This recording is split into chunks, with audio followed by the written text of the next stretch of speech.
अलग अलग राशियों पर अगर हम देखें, क्योंकि पूरा कुंभ ही ग्रह नक्षत्रों के हिसाब से होता है, नासिक में अलग क्योंकि मैं जब वहां पर गई थी कुंभ में, तो एक अनुभूति केंद्र बनाया गया है जहां इस पूरे जो ब्रह्मांड में बदलाव होते हैं उनको दर्शाया गया है। नासिक में कब कुंभ लगता है, उज्जैन में कब, हरिद्वार में कब, और प्रयागराज में कुंभ अभी लग रहा है, तो यकीनन राशियों पर भी इसका असर पड़ता होगा। तो बताएं शुरुआती 3 राशियों के बारे में कि क्या असर राशियों पर पड़ रहा है। जी, सबसे पहले मैं 5 डुबकियों का महत्व बता देता हूँ, उसके बाद फिर जो राशियों के बारे में बताता हूँ। क्योंकि जी 5 जो डुबकियाँ हम लगाते हैं, आस्था की 5 डुबकी की बात की जाती है। तो जो हमारी 4 डायरेक्शन है, ईस्ट, वेस्ट, नॉर्थ और साउथ जो डायरेक्शन है, 4 डुबकी उसकी है और एक जो है आकाश तत्व की है। तो आपको यक्ष, किन्नर को प्रसन्न करने के लिए पश्चिम दिशा में मुख करके डुबकी लगाते हैं, पितरों को प्रसन्न करने के लिए दक्षिण दिशा में, और पूर्व दिशा में देवताओं के लिए, और उत्तर दिशा में जो जल के देवता है, नदियां हैं, गंगा, यमुना, सरस्वती, गोदावरी, नर्मदा, कावेरी, सिंधु, सरयू, ये जितनी भी नदियां हैं, और समुद्र और आकाश तत्व का ध्यान करके अगर 5 डुबकियां लगाई जाए और 2 मिनट के लिए मौन रखा जाए, तो वो आस्था की डुबकी कहलाएगी। उससे ही आपके जीवन में शुभता का प्रतीक होगा। दूसरा, राशियों की जहां तक बात करें, अभी मेष राशि के लिए जो है आस्था की डुबकी अगर लगाई जाए तो उनके जीवन के लिए काफी अच्छा समय रहेगा। 29 मार्च तक का जो समय है उसमें धन की वृद्धि रहेगी, धन धान्य अच्छा रहेगा, सौभाग्य बढ़ेगा, और उनको कुछ नई अच्छी खोज कर सकते हैं, कुछ नया इन्वेंशन की तरफ ध्यान जा सकता है। मेष राशि वालों के लिए बड़ा ही उत्तम समय है, और 29 मार्च के बाद 7.5 लग सकती है। तो उससे पहले का जो समय है, ये अभी 10-15 दिन काफी अच्छे जाने वाले हैं। वृषभ राशि वालों के लिए तो यह साल मालामाल करने वाला है, क्योंकि इस साल में जो भी आप पुण्य संचित कर्म करेंगे उससे विशेष करके लाभ होगा। शक्ति का पाठ करें और दुर्गा सप्तशती का पाठ करें। इसके अलावा शिव और शक्ति दोनों का आवाहन करके मंत्रों का उच्चारण करें, और जिससे कि आपके जीवन में काफी सुख शांति आए। तो यह वर्ष बड़ा मंगलमय रहने वाला है आपके लिए भी और आपकी राशि के लिए भी। ये अभी साल, पूरा साल आपके लिए काफी बढ़िया जाएगा, क्योंकि देवगुरु बृहस्पति आपकी राशि में ही अभी विराजमान है। तो आप धार्मिक कृत्यों पर रुचि बढ़ाएं, जिससे कि आपके जीवन में आस्था और ज्यादा बढ़े।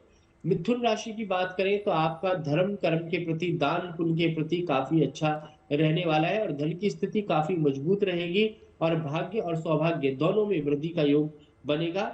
और हो सके तो आज के दिन जो है अन्न का दान अवश्य करें, भगवान का ध्यान करें, क्योंकि आज का दिन जो है, कहते हैं अमावस्या का जो दिन है, भगवान कृष्ण का भी जन्म दिवस माना जाता है। तो आज के दिन भगवान कृष्ण, विष्णु और शिव शक्ति दोनों का ध्यान करके मनन करें, चिंतन करें, और हो सके तो जो लोग पूरे दिन मौन नहीं रख सकते, 1 मिनट का मौन अवश्य रखें, जिससे कि आपको आत्म शांति की प्राप्ति हो। और मौनी मावस पे मौन रखना सबसे विशेष और महत्वपूर्ण है। तो यह वर्ष आपके लिए भी काफी अच्छा आने वाला है, और काफी अच्छे योग बना रहा है, यात्राओं के लिए बड़ा अच्छा रहेगा। और कहते हैं कि आज का दिन विशेष करके दान से बड़ा कलयुग में कुछ भी नहीं। कहते हैं कि मनसा वाचा कर्मणा, मन से, वाणी से, कर्मों से पवित्र रहे, और दान पुण्य करते रहे, भगवान का अपने मुख से उच्चारण करते रहे, उससे विशेष लाभ रहेगा 3 राशियों के लिए। जी बिल्कुल। आचार्य राज जी, एक बार फिर आपके पास आ जाते हैं। जैसा कि अभी हम जिक्र कर रहे थे कि जो लोग संगम तक नहीं पहुंच पा रहे हैं या प्रयागराज नहीं पहुंच पा रहे हैं, ऐसे हमारी तरह टेलीविजन पर देख रहे हैं इस कार्यक्रम को, वो कैसे पुण्य अर्जित कर सकते हैं मौनी अमावस्या के दिन? क्या विकल्प है?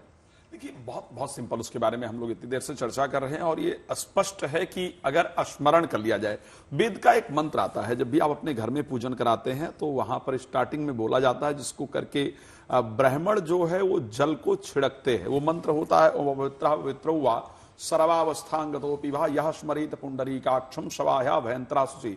इस मंत्र का जो मीनिंग होता है, बेशक हम जब पूजन करा रहे हैं तो हम जल छिड़कते हुए इस मंत्र को बोल रहे होते हैं, लेकिन सत्यता तो यह है कि उस मंत्र का जल से संबंध नहीं होता है।